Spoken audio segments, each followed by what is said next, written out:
dia de treino seguido é o dia que o corpo já tá pedindo off, né? Já vou aproveitar então falar a galera pede muito minha divisão de treino, né? Então fica aí, ó. Eu divido meu treino em 6 grupamentos musculares, em 6 dias, só que a gente faz 5 para 1. O que é curioso, que faz com que sempre o último músculo a ser treinado vai ser o primeiro a ser treinado na outra sequência. Por exemplo, a gente fez domingo quadríceps, segunda peito, terça costas, quarta posterior de coxa, quinta hoje ombro e aí é off. Isso. Amanhã a gente recomeça a sequência com braço, depois quadríceps, peito, costas. Só que aí o último grupo muscular a ser treinado, que foi ombro, vai ser o primeiro a ser treinado na próxima sequência. Então isso é interessante. O que é mais interessante para a galera entender é que não existe o treino do dia, né? Por exemplo, segunda-feira é peito. Isso é muito recorrente por aí, pelo Brasil afora. Mas poderia acontecer também. Poderia acontecer. E eu acho que acontece para a maioria das pessoas, Edu, porque o pessoal não tem a disponibilidade da academia no domingo. Algumas não abrem nem sábado e domingo. Ainda é que a gente não vive essa rotina já faz um tempo. Ainda mais agora que a gente tem Ironberg 24 horas, né? Então aí é um upgrade aí. Mas a grande maioria de vocês, acredito, vocês podem comentar aí pra gente saber com quem a gente está falando, não tem academia disponível no final de semana. E aí quebra a periodização, né? Porque a pessoa tem de segunda a sexta ou de segunda a sábado. Então ela pega normalmente aqui, ó, aquela quinta-feira é o dia de posterior de coxa. E é legal variar de acordo com o dia, até por uma questão que a gente discute assim de energia. O treino de ombro hoje caiu na quinta. Semana que vem ele vai cair lá para quarta, vai cair outro dia, né?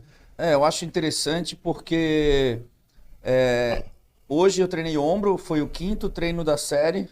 Eu tava um pouco já mais cansado, mesmo assim, ótimo, foi sempre um bom treino.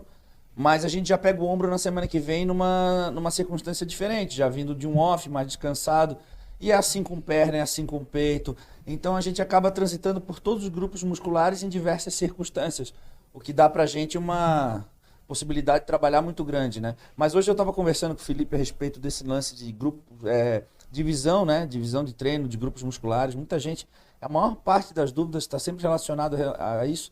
Eu, particularmente, tenho uma opinião pessoal com relação a isso. Eu não acho que isso é tão importante quanto ao que vai ser feito, né? Tu diz a divisão.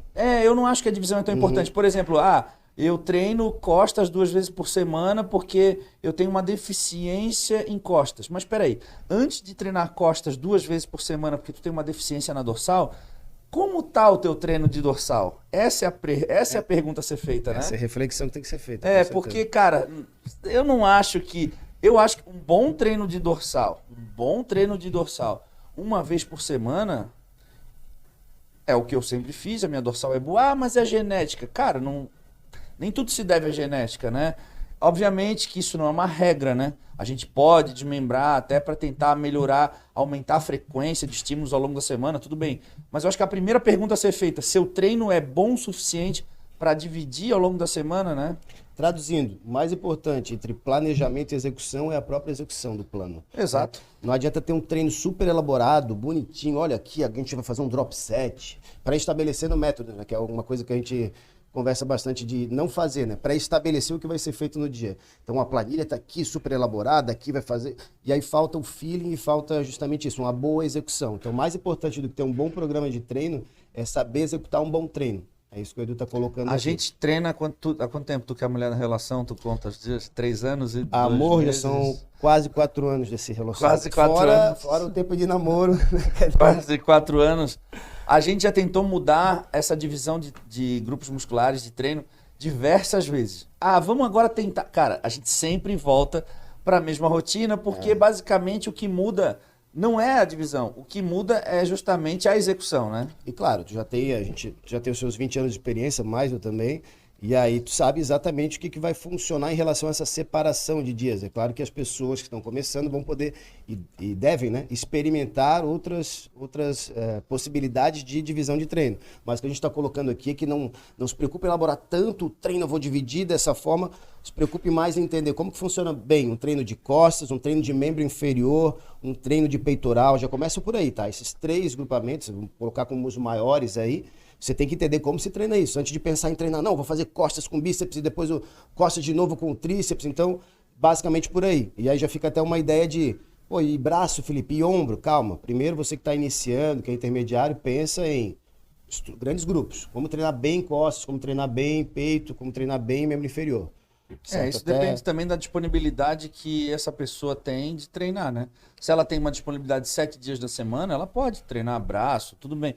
Mas eu faria assim, em termos gerais, para simplificar isso, para quem tem dificuldade de entender, quanto mais iniciante, mais agrupados são os grupos. Assim, por exemplo, eu treinaria peito, ombro e tríceps, sabe? Perfeito. Costas, ombro e bíceps.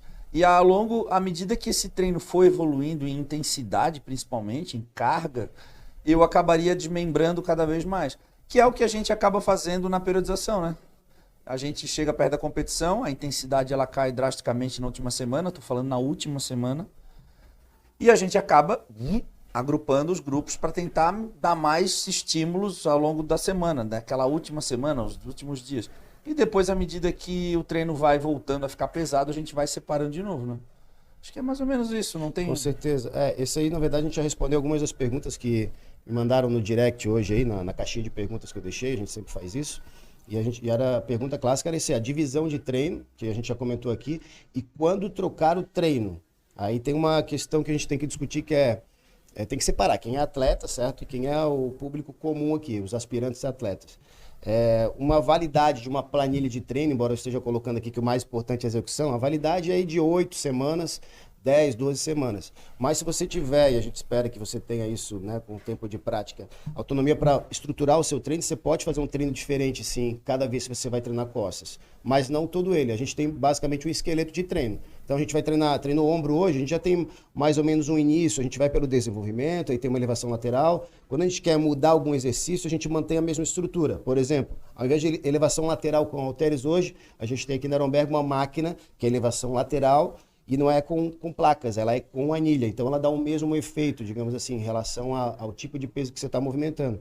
Então você pode ter a estrutura de treino. Agora, quando mudar de treino, não é porque daqui a 3 meses a gente vai dizer assim, não pode mais fazer o desenvolvimento na máquina. Não é isso. A gente consegue mudar algumas coisas durante cada semana para poder justamente, né, ir trocando essas... Eu acho interessante manter aquela mesma rotina, pelo menos 2, 3 treinos, né? Claro que, como o Felipe falou, existe um esqueleto que vai ser respeitado, mas eu acho interessante respeitar aquela rotina 2, 3 semanas, porque para tentar evoluir dentro daquela própria rotina. Ontem mesmo a gente repetiu uma rotina que a gente tinha feito na semana passada e a gente imprimiu muito mais intensidade, colocou muito mais carga na flexora, fizemos um método lá de drop set e tudo mais, que a gente não tinha feito na semana passada, né? A gente vai descobrindo a capacidade que a gente tem de cada vez treinar melhor. E eu acho que isso se dá ao fato de tu tentar manter a mesma rotina, né? Manter o mesmo treino por algum tempo, justamente para te conseguir evoluir dentro daquilo. E hoje a gente adotou uma estratégia um pouco diferente. Como era o 5º treino da semana, eu estava bem cansado hoje já. A gente optou por fugir um pouco da rotina convencional, no sentido de que a gente já estava muito adaptado àquelas cargas e a gente queria exercícios novos em contextos diferentes, porque daí a gente não tinha uma noção de quanto de carga a gente utilizaria, que é bom porque a gente vai no feeling, né? Justo. É importante ter o esqueleto de treino para ter parâmetro comparativo, né? Pô, no outro treino a gente fez isso aqui muito mais fácil com essa carga. Pô, a gente aí começa a avaliar, ter os parâmetros para poder entender o que está acontecendo com o treino do dia. Por isso que é importante ter uma estrutura base, né?